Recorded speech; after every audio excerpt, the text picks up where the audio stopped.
Hey everyone, Tim Schofield here from QBKing77.com, and today I have not only the Galaxy S6 but the Galaxy S5 because I'm going to be doing a comparison between the two.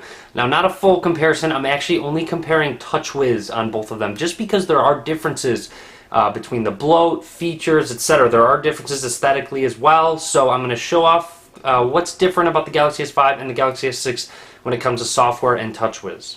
Alright, so I'm going to turn on both devices and get to the lock screen. You can see a little bit different. The clock up there, the weather as well, you do not have that on the S5, you just have the clock and the date. And then the icons in the bottom left and bottom right are a little bit different, the phone and the camera icons. So you see that's just a little bit different. Both are running Lollipop. I actually have turned the lock screen animation off on both of them, so if I unlock them at the same time, essentially they're about the same speed. You'll see.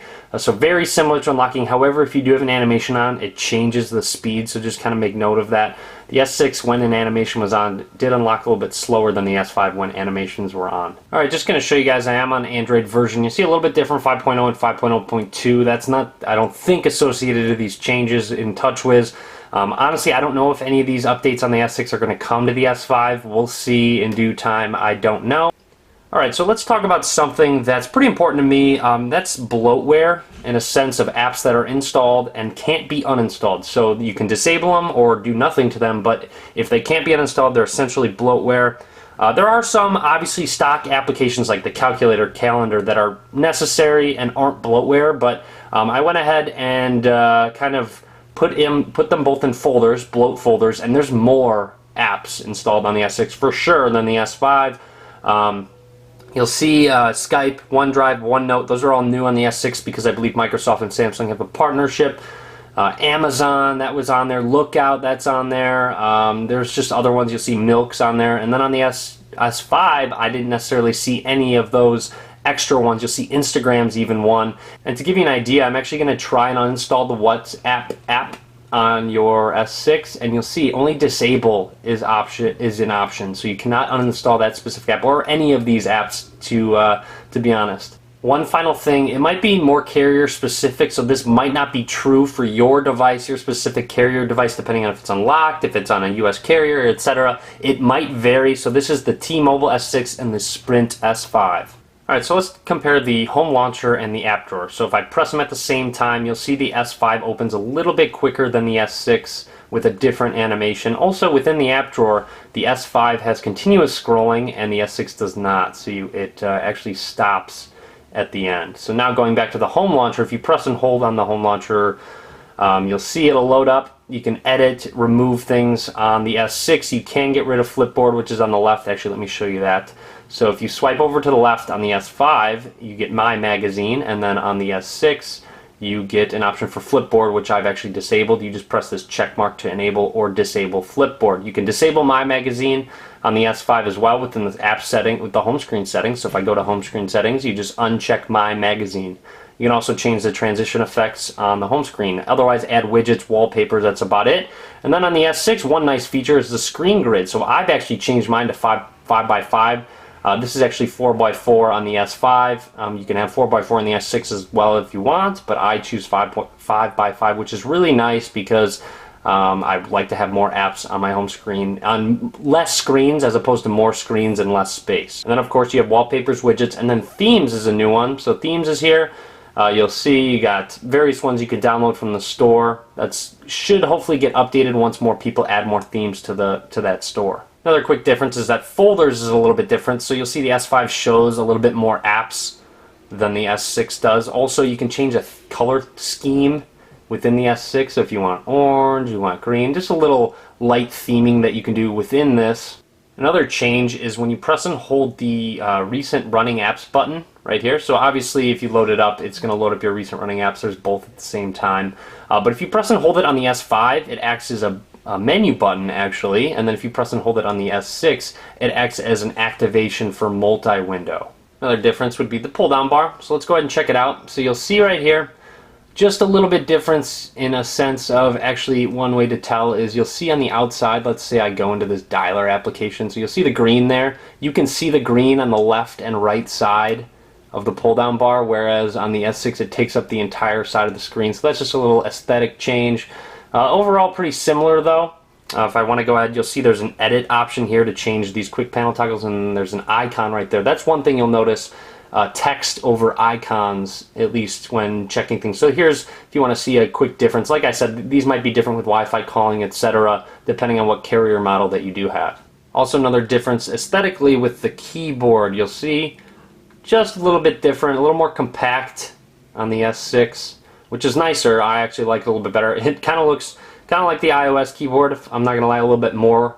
So you'll see right here, if we go to symbols, pretty similar, nothing really rearranged, just kind of aesthetic changes with the keyboard. Now I want to go ahead and show off the camera, so I press the recent apps button on both. And you'll see there's a close all here and then a close all here, icon versus text, like I said earlier. So if I hit close all here and then close all there, and then what we want to do is go into the camera. So you'll see, one thing I want to point out is just the speed. This is not necessarily Touchwiz related, but device related with the opening. So I'm going to press the camera icon on both of them at the same time, and you'll see a little bit faster. I've had more lag. It take longer in the S5 than I have on the S6 just overall.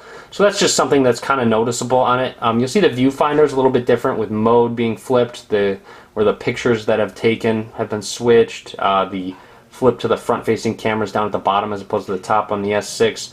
So just overall some differences. Another one would be the settings menu. So if I press settings on the S5, you'll see it's just kind of these quick panel toggles, and then settings is actually a whole nother page on the S6. So just more aesthetic changes with very similar settings that you can change. Now I want to talk about some of the apps that are different aesthetically, and I guess some changes as well. You'll notice, watch the animation when I open up the dialer application.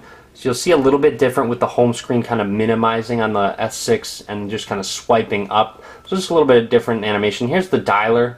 Like I said, a little bit different as well. If I hide the dialer here, there's an option to hide it.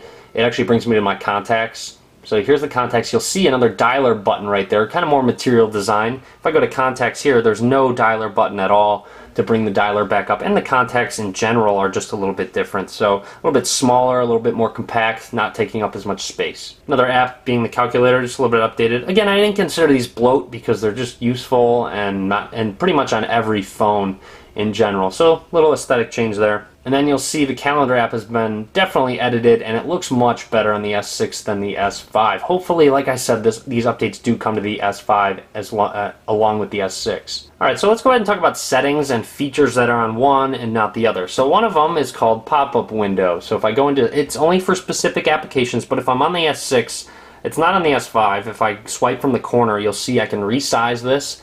And this is actually on the Note 4 and not the S5 for some reason, so I don't know why, but you'll see you have a little icon. You can have multiple apps going. If I want to go with a dialer, I actually don't think the dialer would be supported. So I'm going to go to Gmail real quick and swipe from the corner. You'll see Gmail is supported as well. And you can go through. I mean, you'll see I can scroll through, switch between apps quickly. I can minimize them just by pressing that and going down, and you'll see they just have little app icons floating there. That you can rearrange, etc. So a nice added feature there that should be on the S5, but it is not. Now a couple features on the S5 that aren't on the S6, Toolbox being one of them. So let me show off Toolbox. So Toolbox is added. You'll see it's this little 3 dots here that get added, and you can customize them by applications, and they're just quick shortcuts to applications there. That is not on the S6. Another one being one-handed notifications. Let me go back to the settings there. So you'll see one-handed operation is there. I could not find it on the S6. Another one being Air View. That is not on the S6, but it is on the S5, where you float your finger over and a little pop-up comes up. I didn't really use these features, so it's not that big of a deal that it's not there. It's just interesting that they're kind of de-bloating the S6 with minimizing these features. And now we go to motions and gestures on the S6, and you'll see there's only 4. Direct call, if you pick up the phone when you're in a message or something. You have Smart Alert. You have mute when you flip the device over, and palm swipe to capture. So those are the only 4, and if I go to motions and gestures on the S5, you have air browse, direct call, smart alert, mute, pause, and palm swipe to capture. So air browse is the only one that is on there, but they minimized air view on the S6. And then finally I wanted to cover settings. So you'll see quick settings consolidated into a much smaller one that you can edit, whereas quick settings on here is very long and bulky, takes up a lot of space. You can also change quick settings. You can view it as a grid view as well, so you'll see just these images, and you can view it as a tab view as well. So multiple options that you do have to view it, whereas on here you really don't have any changes. And I like it so much more on the Galaxy S6. It's consolidated. There's not extra settings. So this is it. This is just the settings menu where you have all these different tabs, or this long scroll bar. If I go to list view again, so you'll see list view. Scrolling down, it takes forever to get through. So if I do both at the same time, let me quickly swipe down. There you go. So you'll see it's just got a lot more on here. And it's just more consolidated on the S6. So Samsung, good job getting that updated. But it needs to come to devices like the Note 4 and the S5. Alright, but that's it. Everything I wanted to cover between the S6 and the S5, at least when it comes to Touchwiz and the software. I will do a full comparison video between the two, so stay tuned for that. Be sure to subscribe. You can follow me on Facebook, Twitter, Google+. All links in the description of the video below. And as always, guys, thank you very much for watching.